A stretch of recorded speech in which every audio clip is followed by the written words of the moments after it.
त्यांनी धर्म विचारून मारलं, आम्ही कर्म बघून अद्दल घडवली। श्रीनगर एअरबेसवर राजनाथ सिंगांचं वक्तव्य। भारतीय सैन्याचा देशवासियांना अभिमान असल्याचा पुनरुच्चार।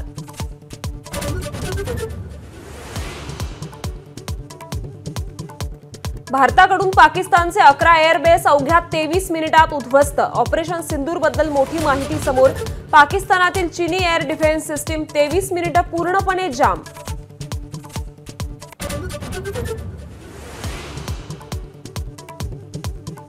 सिंधू पाणी वाटप करारावर पाकिस्तानची प्रथमच चर्चेची तयारी। भारतानं करार स्थगित करण्याच्या निर्णयाचा फेरविचार करण्याची विनंती।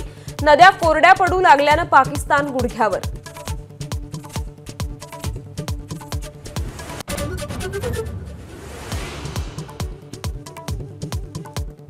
काश्मीरच्या पुलवामातील त्रालमध्ये सुरक्षा दल आणि दहशतवाद्यांमध्ये चकमक। जैश ए मोहम्मदच्या 3 दहशतवाद्यांना कंठस्नान।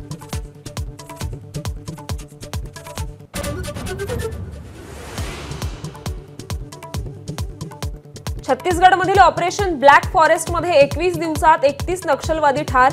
मोठ्या प्रमाणात शस्त्र आणि स्फोटक जप्त। पंतप्रधान नरेंद्र मोदी आणि गृहमंत्री अमित शहांकडून कौतुक।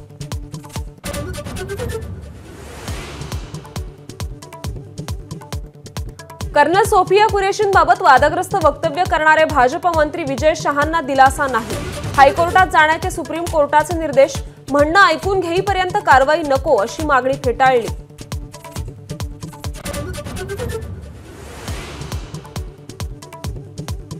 पुण्यात तुर्की सफरचंदांवर बहिष्कार घालणाऱ्या व्यापाऱ्यांना पाकिस्तानातून धमक्या।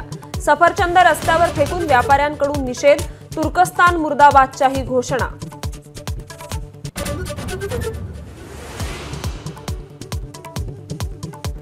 बिहारच्या दरभंगात पोलिसांनी रोखल्यानंतर राहुल गांधी पायी आंबेडकर वसतिगृहात। शिक्षा न्याय कार्यक्रमात विद्यार्थ्यांना संबोधन।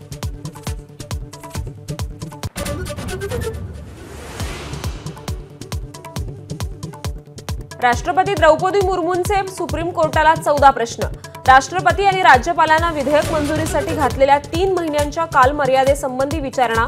घटनेत तरतूद नसताना सुप्रीम कोर्टाने मुदत कशी घातली असा सवाल।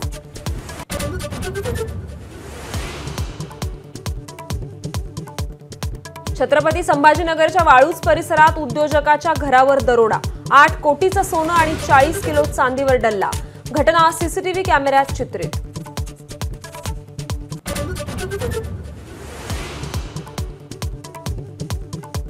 राज्यातील सर्व प्रमुख धरणांमध्ये 28% पाणीसाठा शिल्लक।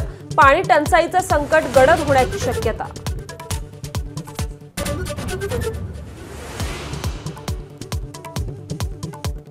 तेवीस मे या दिवशी अयोध्या राम मंदिरात राम दरबाराची भव्य स्थापना। प्रभू श्रीराम सीतामाई होणार सिंहासनावर विराजमान।